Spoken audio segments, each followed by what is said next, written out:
Episode start होता है तो हमारे मेन लीड को दिखाया जाता है जिसका नाम होता है सोंगमू। ये आर्मी का लीडर होता है और बदला लेने के लिए आया होता है अपने अंकल की डेथ का, जो कि टिंग आर्मी के लीडर थे और उनकी आर्मी को उन्हें और जियांग फैमिली को गलत इल्ज़ाम में फ्रेम करके ख़त्म कर दिया गया था। तो ये टिंग आर्मी का नाम क्लियर करने के लिए रिवेंज ले रहा होता है और इसे लगता है कि उन्हें फ्रेम क्राउन प्रिंस और बादशाह ने करवाया है। इसीलिए ये प्रिंस किंग के साथ मिलके पैलेस पर अटैक करवा देता है और क्राउन प्रिंस को फाइनली पकड़ लेता है और उसे बता देता है कि मैं अपनी डिंग आर्मी का नाम क्लियर करने के लिए आया हूँ और खुश हो रहा होता है कि आज फाइनली मेरा रिवेंज पूरा हो जाएगा। मगर एकदम से क्राउन प्रिंस कहता है कि मुझे तुम पर तरस आ रहा है क्योंकि तुमने अपना रिवेंज गलत जगह पे लिया है। वो कहता है कि मैंने सब कुछ खो दिया, मेरे पास कुछ नहीं बचा, लेकिन तुम्हारे पास भी कुछ नहीं बचेगा, तुम भी खाली हाथ रह जाओगे।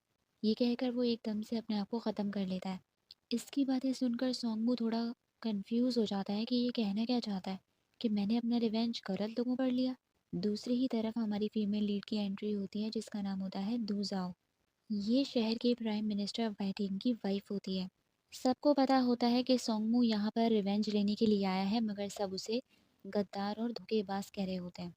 फिर क्या होता है कि सोंगमू जाने लगता है बादशाह से मिलने के लिए, मगर रास्ते में उसे प्रिंस किंग का असिस्टेंट रोक लेता है और कहता है कि प्रिंस किंग तुम्हारी इस काम से बहुत खुश हैं और तुम्हें रिवॉर्ड मिलेगा। मगर सोंगमू कहता है कि तुम अच्छी तरीके से जानते हो कि मुझे रिवॉर्ड से कोई लेना देना नहीं है, मुझे सिर्फ अपनी डिंग आर्मी का नाम क्लियर करना था। इसका ये मकसद होता है और प्रिंस किंग का मकसद शायद बादशाह की जगह लेना होता है, क्योंकि बादशाह वैसे ही बहुत बीमार होता है। इसीलिए ये कहता है कि मुझे एक दफ़ा बादशाह से मिलना है, तो उसके बाद तो प्रिंस किंग ही बादशाह बन जाएगा और मैं उसकी चीज़ों में वैसे ही इंटरप्ट नहीं करूँगा क्योंकि मुझे तो सिर्फ अपना रिवेंज चाहिए। मगर असिस्टेंट कहता है कि प्रिंस किंग अभी बादशाह से बात कर रहे हैं, उनकी बात हो जाती है तो फिर तुम बादशाह से मिल लेना। तो सोंगमू कहता है कि ठीक है, मैं शहर के बाहर अपनी टीम के साथ बैठा हूँ, जैसे ही इनकी बात हो जाए तो मुझे बता देना। फिर दिखाते हैं कि दू जाओ एक नोबल फैमिली से होती है। अपनी मदर के डेथ के बाद अपनी फैमिली और अपनी फैमिली बिजनेस को दोनों को संभाल रही होती है एज अ लीडर, और साथ ही साथ अपने शौहर की फैमिली को और उसके बिजनेस को भी संभाल रही होती है। इतने में दू जाओ की सौतेली बहन की एंट्री होती है जिसका नाम होता है मिंग। अब अचानक ही जाओ जब खांसती है तो उसके मुंह से खून निकलने लगता है, जिससे हमें ये पता चलता है कि इसकी तबीयत काफ़ी सालों से ख़राब होती है, क्योंकि लास्ट ईयर मिसकैरेज होने की वजह से ये मरते मरते बची थी। इसकी असिस्टेंट इसका ख्याल रख रही होती है कि आप थोड़ी देर के लिए आराम कर लें और इस काम धाम को छोड़ें, मगर वो नहीं मानती। वो कहती है कि इस फैमिली और इस फैमिली के बिजनेस को मुझे ही चलाना है, इसीलिए मेरा काम करना ज़रूरी है। इसकी असिस्टेंट को जाओ की सौतेली बहन मिंग पसंद नहीं होती और वो कहती है कि वो अच्छी नहीं है, वो आपका अच्छा नहीं चाहती। मगर ज़ाओ को इसकी बात पर भरोसा नहीं होता क्योंकि वो अपनी बहन से मोहब्बत करती है और उस पर ट्रस्ट करती है। इसकी माँ के मरने के बाद इसके फादर ने दूसरी शादी कर ली थी। ज़ाओ कहती है कि मिंग मेरा ख्याल रखती है, मुझे दवाई बना बना कर पिलाती है और अभी भी इसे दवाई बनाने की खुशबू आती है। तो ये कहती है कि देखो वो अभी भी मेरे लिए दवाई बना रही होगी और उससे मिलने के लिए जाने लगती है। किचन के थोड़े पास पहुंचते ही इन्हें दवाई की जलने की बदबू आने लगती है। जैसे ही भागकर ये किचन की तरफ जाकर देखते हैं तो वहाँ तो कुछ और ही सीन चल रहा होता है। जाओ का शौहर और इसकी सौतेली बहन आपस में रोमांस कर रहे होते हैं। इन दोनों की बातें इसे सुनाई देने लगती हैं। टिंग कह रहा होता है कि जाओ की तबीयत वैसे ही खराब है, एक दफ़ा उसकी डेथ हो जाए तो फिर मैं तुमसे शादी कर लूँगा। ये सब सुनकर वो शौक हो जाती है, मगर इस बात को काफ़ी जल्दी एक्सेप्ट कर लेती है और कहती है कि मेरे और मेरे शौहर में कोई मोहब्बत नहीं है, हम दोनों की शादी बस ऐसी ही करवा दी गई थी। अगर मेरे इस दुनिया से चले जाने के बाद ये दोनों एक दूसरे से शादी करना चाहते हैं तो इन्हें करने दो, वैसे भी दोनों फैमिलीज़ का फ़ायदा ही है। ये काफ़ी जल्दी इस बात को एक्सेप्ट करके इग्नोर करके जाने लगती है, मगर अचानक जब वो उनकी ये बात सुनती है तो रुक जाती है। मिंग कहती है कि अगर मेरे फादर ने हमारी शादी से इनकार कर दिया तो, क्योंकि जाओ की मदर की डेथ भी इसी रीज़न की वजह से हुई थी, क्योंकि मेरी मदर ने उसके शौहर के साथ अफेयर चलाया था। ये सुनकर जाओ के पैरों के नीचे से ज़मीन निकल जाती है। अपनी सौतेली माँ और सौतेली बहन को काफ़ी अच्छा समझ रही थी और इसे अपनी माँ के मरने का असल रीज़न नहीं मालूम था। मगर अब जब इसे सच पता चलता है तो ये शौक हो जाती है कि इतने सालों से जिस फैमिली बिजनेस को चलाने में मैंने दिन रात एक कर दी है, वो ये सब डिजर्व ही नहीं करते थे, क्योंकि इन सब ने मिलकर मेरी माँ को मारा था और मैं अपने दुश्मनों के लिए ही रास्ता बना रही थी। अब इस साहू की हट जाती है और कहती है कि बुलाओ सारे सर्वेंट्स को और कहो कि किचन में आग लग गई है। इसके कहते ही सारे सर्वेंट वहाँ चिल्लाते हुए आने लगते हैं और ये भी किचन में घुस जाती है। अब ये इन दोनों को सबके सामने एक्सपोज करने का ठान लेती है। ये दोनों इसे देखकर शॉक हो जाते हैं और फौरन मिंग से पूछती है कि बताओ मेरी मदर की डेथ कैसे हुई। तो वो कहती है कि मुझे नहीं पता, तब मैं पैदा भी नहीं हुई थी। मैंने जो बड़ों के मुंह से सुना है वही बताया है। तो जाओ कहती है कि फिक्र मत करो, इस बाल की खाल तो मैं ज़रूर निकालूंगी, मगर अभी जो तुम दोनों ने मुझे धोखा दिया है ना, इस हिसाब को भी अभी बराबर करते हैं।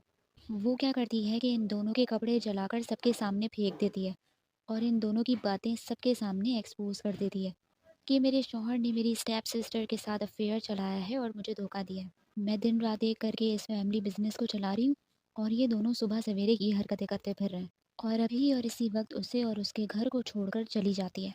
ये सब देखकर मिंकी हट जाती है और वो सोचती है कि मेरी माँ सही कहती थी, एक ही बारी में जहर देकर इसे ख़त्म कर देना चाहिए था। जिससे पता चलता है कि ये पहले ही जाओ से नफरत करती थी और उसे ख़त्म करने के लिए वो रोज़ उसकी दवाई में हल्का हल्का जहर मिलाकर उसे पिलाती रहती थी। वो टिंग से कहती है कि जाओ जाओ को रोको, वरना अगर ये केस वो कोर्ट तक ले गई तो हमारा क्या होगा।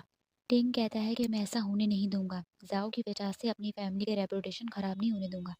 उधर जाओ आधी रात को अपने होम टाउन वापस जाने लगती है, मगर रास्ते में अपनी असिस्टेंट से पूछती है कि मैं बहुत छोटी थी जब मेरी मदर की डेथ हुई थी, तो क्या तुम मुझे बता सकती हो कि उस दिन क्या हुआ था।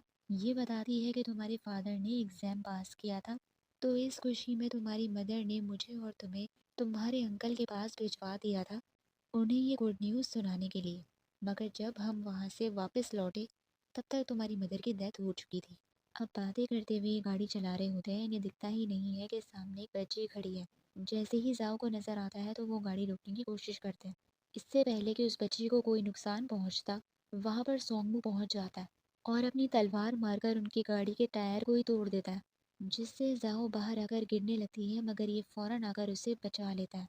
अब इसकी लुक्स इतनी फेमस होती हैं कि ये इसे देखते ही पहचान जाती है कि सोंगमू।